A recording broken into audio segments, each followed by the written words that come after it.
everybody, and welcome to this edition of Sports Talk. I'm Jimmy Allinder, and joining me this afternoon is the Supervisor of Athletics for East Brunswick High School, Frank Noppenberger. Frank, thanks very much for joining us once again. As always, it's my pleasure. We just finished our spring season a month or so ago, but it was another great year for the Bears. I hope we'll be able to give it some credit where credit is due, but Jim, it was just so many great highlights. I don't know if we'll be able to. But before we get to that, yes, sir. One of our fall shows, you requested you didn't request, we want to give you no, I requested it. A Bears championship football team. These are a limited edition. This is the last one off the print, Jim. Really? And that's for it's you. Probably because I got the extra large, huh? Well, that's good. We want much appreciated. All right, that's for you. Thank you, sir. And for everyone out there, on behalf of the athletic department, the coaches, the athletes, and the parents, we want to present this token of appreciation to our Channel 3 partners for helping us promote high school sports, and especially East Brunswick. So thank you to Channel 3 and everybody. Well, thank you on behalf of the staff and the hard-working crew here. I noticed there's nothing inscribed on it yet. I imagine our crew will be able to put something in here that will give it its due. So, again, thank you very much. We're going to put these off to the side for the time being and launch into the spring season summary. This is always fun. It really is. I can imagine, well, I don't want to mention other schools, but some other schools that don't have success that East Brunswick has. And you go through a chronology of the season, and it's just like, oh my God. I mean, I have to give you an example of Monroe Township football. They haven't had a 500 season in their history, or at least since 1981 or whatever it is. Well, so a lot of when you see the success here, and some of the teams didn't have tremendous seasons, but you look at the success here. Sometimes you take it for granted, but I know you don't, right? I don't think we do. I think success breeds success. I think winning is contagious. I think the attitude is contagious, and I think that's part of it. Plus having great coaches, great kids, and supportive parents. I've never known any other athletic department besides South River, and that's when I was in high school. So I don't know what goes on. I don't know how they run it. I think we run a first-class operation. Philosophy is do what's right for the kids. It's all about the kids. And we're lucky enough to win a few games here or there. And you have to be a little bit lucky. But you have to work at it, too. It just doesn't happen by accident. But yeah, winning is nice, Jim. We're going to look at the tennis team, but that, as an example, the tennis program at East Brunswick, year in, year out, has always not only just won, but won. They're like the best teams in the I would think we're probably the top couple, if it's not the top in Middlesex County. Well, what do you want me to say? We're the best? I do. Well, we may be, and but the point I want to make is why? Why are you able to reload in so many different sports? Is it the quality of the kid? Yeah, but I think you have to really look at the system and the coaching. Well, the coach, Bill Pellegrino, 40 years coaching here. He was just named the Star Ledger Coach of the Year. He was the Coach of the Year by the Ledger. He's the only, I'm almost positive, the only male or boys tennis coach we ever had from the beginning. He's got the respect of the kids. He does not have to convince a kid that what he's saying is correct. And a lot of our kids go and take lessons. They play all year round. And when you get a tennis player like Ross Cohn that is just a focused young man, and he probably could have played other sports, but he just wanted to play tennis. And he worked himself from being a substitute as a freshman to our top singles player this year. That's another thought. There's a few of your athletes have determined to be specialized, whereas they're all-around athletes. They could branch off, but yet they're focused on one particular sport. Is that something new that we're seeing, as opposed to maybe in the past where you play all sports all the time? Well, I think it is, but done at an early age now, too early. I think it should be done maybe your freshman, sophomore year. You know, you say, hey, you know what? I could be a pretty good basketball player. Or you know what? I could hit that ball. Maybe I'll play baseball or tennis. And I think then if you feel that you want to be a scholarship athlete, then maybe you should concentrate. Or you say to yourself, I'm never going to make the track team. I just can't run enough. Pretty good wrestler, but, you know, I'd have to do it all year round. And, you know, baseball, I don't know. But you say, you know what?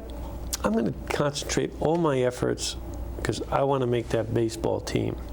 So you give up the wrestling and the track, and you just concentrate on one sport. If you didn't concentrate on one sport, Jim, you would have never made the team. But by concentrating on one sport, you're able to make the team. So there's a lot of different scenarios to be an all-around athlete that you could play like a football, baseball, basketball. Is unique. I mean, to have a Johnny Park that can do a football, a wrestling, and lacrosse and excel in each is an exception to the rule. Right. But there are kids out there, and I'm not sure who they are. I know who they are, in my opinion, that they concentrated on one sport. And that's why they were good. You may see that in volleyball. Yeah. Like Tom Kohler was all-state in volleyball. Second, maybe third best volleyball player in the state, maybe first if we won. He could have been a very good basketball player, and he would have been a very good volleyball player. He concentrated solely on volleyball. Now he's like, you know, all-state first team, you know, one of the top 3 players in the state. Sure. So if it's right for you, do it, but go at it 100%. And the fruit of all this, obviously, is scholarships for some of these kids. You mentioned John Park. He's going Ivy League? No, John this year is going to be going to Rutgers in hopes of transferring. You know, as good as a student as John is, and as good as a athlete he is, scholarships, there's not a lot out there, Jim. You know, it's so true. It's very competitive. You got to be big, you got to be strong, and you got to be smart. You know. Absolutely. Well, and once you get to be a scholarship athlete, remember that coach's livelihood depends on W's and L's. Right. So he's going to have you up doing 6 a.m. runs. He's going to have you at 9 a.m. study halls because he wants you to be eligible. He wants a team GPA, and he wants the kids to be bigger, stronger, faster. Yeah. So it's a job when you're a scholarship. They're not giving you a $40,000 scholarship to sit in your dorm room and watch. I don't know what the kids watch now, the Flintstones. I guess they don't watch the Flintstones. I hope the parents are listening out there because I think you touch on some pretty insightful information regarding scholarships. Too many parents put all their eggs in the basket to get their child to be in the best position for a scholarship. And I think they really, if you could just break it down into just pure numbers as to who gets to that point, just soccer in the state of New Jersey, how many great players there are, and how many scholarships there are available. Well, you know, it's interesting too, and I know we want to get to the spring. Yeah. There are scholarships out there.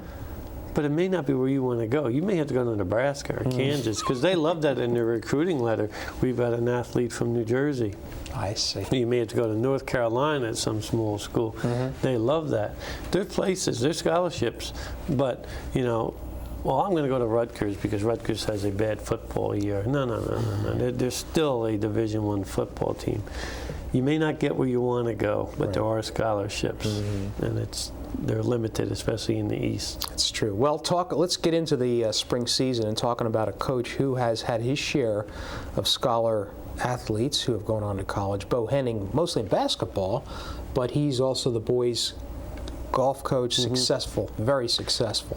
10-4-1 record this year. Talk about that team. I think Bo is probably the best golf coach in the county, possibly the state. And Mr. Carney, his assistant, well, he always tells me that Bo teaches the game. He's so knowledgeable in the game that he can still teach these kids the finer points of the game.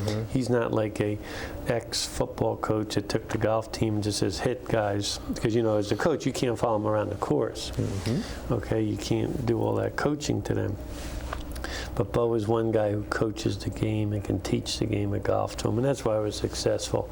We have the kids that are good golfers, and he just his positive approach and his teaching, and that's why they were Red Division champs and conference champs again. You know? And Steve On was a great senior for us. Stephen Q and Paul Zeidman, 3 seniors, did a great job for us. We'll miss them next year, but we may be reloading again next year. Well, you say that confidently. Well, there's only a question mark. There's one young man who's maybe the best 8th grader in the state, maybe going to Florida instead of East Brunswick. Yeah, isn't that something? That's something that's been occurring. Is the again the parents wanting to give the kid the best opportunity. Yeah, and I know that there's no determination. You can't blame the parent for that. No, I guess not. But I'm not sure if they're moving to Florida for golf or whatever. But that's a rumor that they're going. I don't know why they're moving. Okay. Girls golf, as I said, Reggie Carney is like Bo's assistant, but he coaches the girls. They were 8-4. We played all over the state. Reggie and we run the GMC individual tournament, and next year there's going to be a team championship for the girls. Reggie, whatever Reggie does, he's going to work at, and the kids are going to be successful. So I think we could be very good in that. Alicia Chow. Christine Antipin, 2 outstanding golfers for us. Caitlin Flaherty's another one. So there's a couple kids out there that are starting to play golf all year round for the girls. You mentioned that there will be a team championship next year. That tells me that there's enough teams in the GMC now that merits something like that. Right. Okay. It won't be sponsored by yes, it will be sponsored by the conference. There's enough kids out there, enough females. I think we had like 28, 29 participate just in the individual tournament this year. Yeah, we need 6 schools. Yeah. Oh, okay. And we have that easily. All right. Okay. And did you say that East Brunswick won the conference? No, there wasn't. There wasn't any. There wasn't any. Next year we will have one. Yeah. And we may have I don't know if we'll have the most outstanding golfer next year, but we'll have a good team concept. See, I'm thinking, okay, here's another feather you can put in your cap. No, it's not got nothing to do with me. No, okay, East Brunswick. Well, okay, golf, always a very, very popular sport because of Tamarack Golf Course being located in the township, and it's a beautiful course, and the kids can certainly take advantage of it. Okay, baseball. Coached by Tom Hockenjoss, 15-8 record, outstanding year. Well, highlighted by the conference championship down at the Somerset Park. We beat our rival St. Joe's. They were the #1 seed. We were the #2 seed. We tied for the division in the regular season. We were co-champs. We split in the regular season. And, first inning or so it was close. And then Finito hit a bomb. Myers did a great job pitching for us.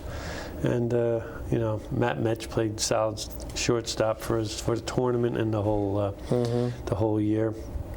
And it was an exciting team. Those 3 guys, plus maybe the best center fielder in the county, Billy Kraft, trivia question, who recorded the last out of the game. Not a Willie Mays, but kind of over-the-shoulder catch. Yeah, that was exciting, the baseball team. Talking about Afinito, a lot of folks thought that he was being pitched around because he's such a quality player, and he's going to Seton Hall, if I He's going to Seton Hall. He's gone on a scholarship there. Okay. I don't think he was drafted. No. And I like that. I'd rather have him go to school. But, he's a baseball guy, 365 days a year. But so is Matt Metch. Matt Metch is going to play baseball in college. Myers is going to pitch down at Monmouth. And Billy Crafts is going to center fielders. Like I said, we've seen for those 4 guys. And notice everything was up the middle. Catcher, shortstop, center fielder, pitcher. That's where you need it. You need baseball right up the middle. And I go by the complex there on Cranberry Road, and they're playing till 11 o'clock at night sometimes. Yeah, it was funny. Yesterday, Jim, you talk about playing a young man that played football 4 years ago. His name was Stary, S-T-A-R-Y. He was like an all-conference center. I was up at the high school yesterday, and he and his son were there, and we were talking. They played 3 baseball games on Saturday. 11 o'clock. Then they went to another town, then another town. So these kids are playing a lot of baseball. And the reason why East Brunswick baseball continues to be, among the tops in the county with a 15-8 record. A little disappointing that maybe they couldn't have gone further in the States. They fell asleep one game. That's why they were winning 1-0 the whole game, cruising along, and then the team gets up, gets a bunt, a bloop, and a blast, and all of a sudden we're down 4-0, and we didn't recover. Okay. But that's why they play the best 2 out of 3 in World Series and stuff, or 3 out of 5. We don't have that luxury, do we? No. Yeah. Okay, let's move on to the track. Boys spring track, coached by Don Mandy. 3-5 record, but I'll tell you what, dual meets are they don't really show the value of a team. It's interesting, Jim. In the past, we were very good as a dual meet team, and we didn't have many outstanding individuals. It kind of reversed this year.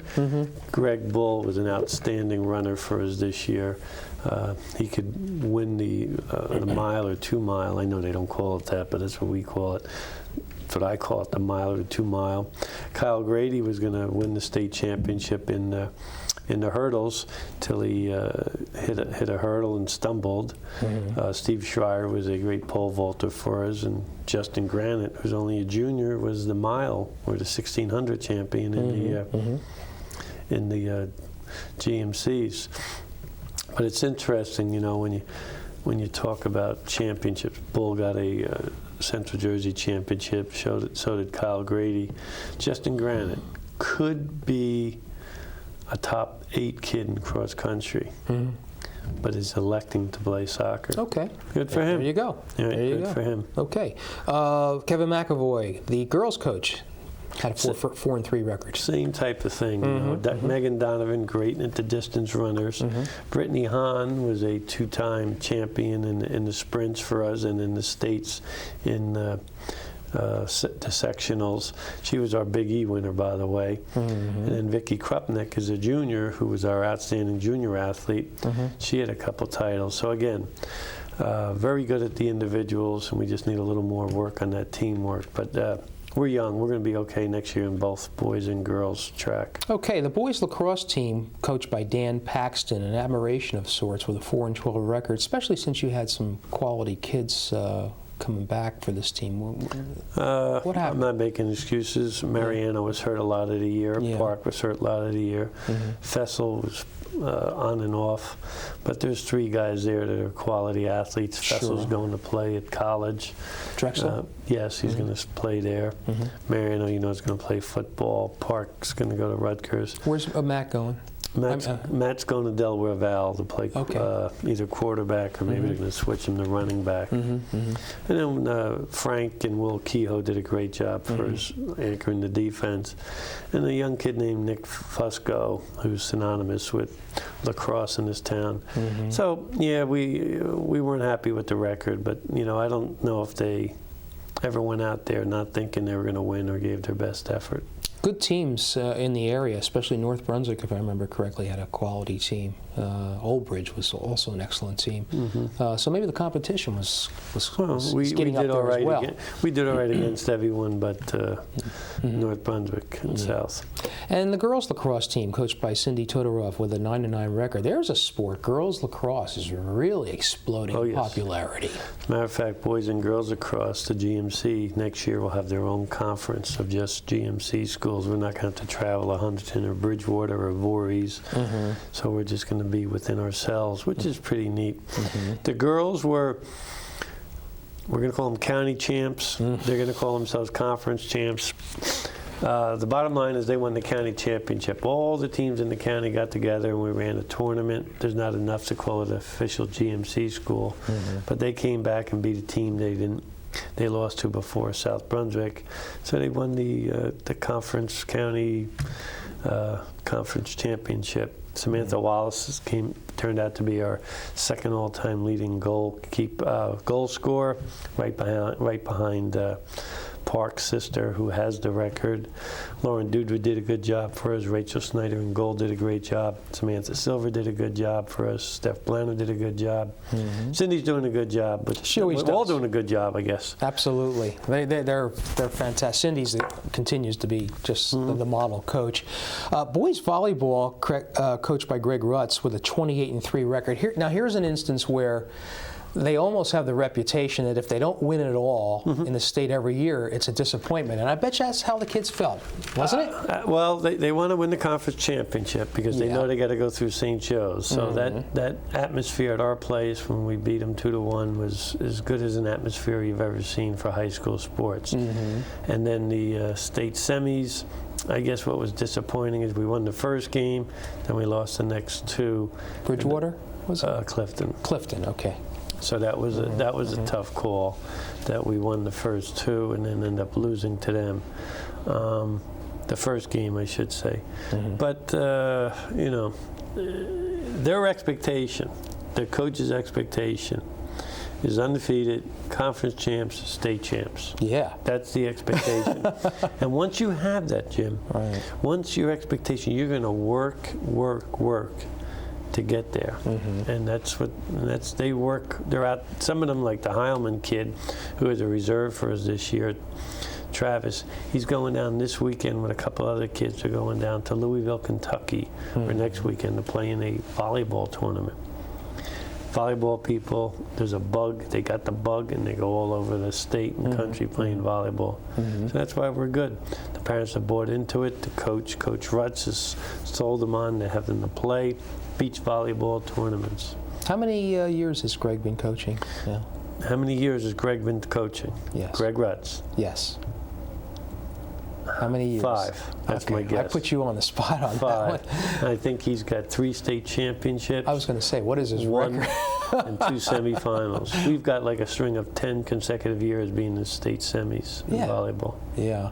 And again, is it a sport where they start playing? Is there a rec league? No, we're working on that. We're working on a 9th grade program. We don't have 9th grade, but it's just drill, expose them at an early age in our phys ed. Greg will put on clinics to our phys ed teachers to teach the proper technique, introduce them to the sport, and then they start playing a lot as 9th graders, and they get that love for the game, and that's what you need, the passion for the game, and then you just keep playing. You got to be athletic to begin with. Of course, yeah. Well, okay, let's go to the veteran coach, Mr. Pellegrino. Gosh, I remember him. 20-3 boys tennis team. Yeah, we lost to West Windsor South in the state sectional finals 3-2. They won Group 4. We beat them last year 3-2. They returned the favor this year. But I thought we accomplished everything we should have. I thought they were a better team. I thought West Windsor was. But Ross, Ilya, Roger, and Ron, 4 outstanding seniors that showed a lot of character and leadership for us. Next year could be a tough year for us. Oh, interesting. Yeah. I'm not sure if We'll there's see how well back. Bill is Bill going to be back? I sure hope so. You're Unless gonna you need know him, something I don't know. And I don't. I always ask. As a matter of fact, at the end, I always like to ask, what any pending changes. Let's wrap it up then with discussion of this softball program, coached by Kevin Brady, 18-8 this year. That has become one of the star sports for East Brunswick through the years. Right, and the reason they've been so good is because of Hostler student trainers. See the way I've moved this in? Go ahead, there's a segue of sir. 4 people we have to mention. Jessica Barker, who was the student trainer for volleyball. Yelena Klakova, who did boys lacrosse. Nick Suriello did girls lacrosse. And Matt Pasternak did softball. Now the reason I'm bringing this up, Matt Pasternak did softball. He's going to college, and he wants to be an athletic trainer. I see. So Phil's got like 3 seniors, and he just impresses upon them how much fun and enjoyable that job is, that they want to follow in the Hostler footsteps. So thank you to those guys, and good luck to Matt. Now Brady and softball, it all kind of works in, Jim. Okay, don't worry. well, I'm listening. We won I think it was the last 2 games, the quarterfinals and the semis, and our last at-bat. Specifically, Dre Blanner had the big hit in both games to put us into the finals. And the finals went extra innings, and we just, came up a little bit short. We lost to Middlesex, but we were that close. And you talk about excitement in the town and the softball people in town coming around and joining. I mean, I saw the Stapletons there. I saw graduates, Brady's graduates coming there. The Mastertons were there. Softball, it's a great little fraternity, and we almost did it again, but that sure was a highlight for the girls this year. And I'm just looking at the year in summary: 316, 146, 6 record for 68%. In 30 seconds, any other comments you want to make before we sign off here? No, it's just that it's, not to be corny, East Brunswick is a great place to work. You get the support of everyone. You even get people like Channel 8 coming out here and helping the kids come along. Like Richie Kutza. Channel 3. What did I say, Channel 8? Yeah. Channel 3. Richie That's okay. graduated in 1971, played basketball for us. Yeah. I was just talking to Pete. He called here to get tapes of when he played in '91 in basketball. Oh, wow. And Pete and Dave took care of him. They did. That's why it's just a great atmosphere. High school sports, the best buy in town. East Brunswick makes it that much better. Yeah, they certainly do. Any other coaching changes or things of that nature that we ought to stay on top of? Well, we may be needing a boys lacrosse coach. He may have taken a job elsewhere. Okay. Other than that, we're pretty solid. A couple, Tom Hawkinjoss doesn't want me to say this, but he is retired after 28 years as the JV soccer coach. Okay, he's exiting the girls' soccer coach. Boys soccer. Boys soccer coach. His son plays baseball in the fall, and he wants to go watch him his last year during the fall season. Okay. Well, it's been a terrific year, as it always is, and we thank you for all the coordinating all the excitement that we have in this athletic endeavor, and it's been a great year. So I think that's going to do it for this edition of Sports Talk. For Frank Noppenberger, thanks for being with us.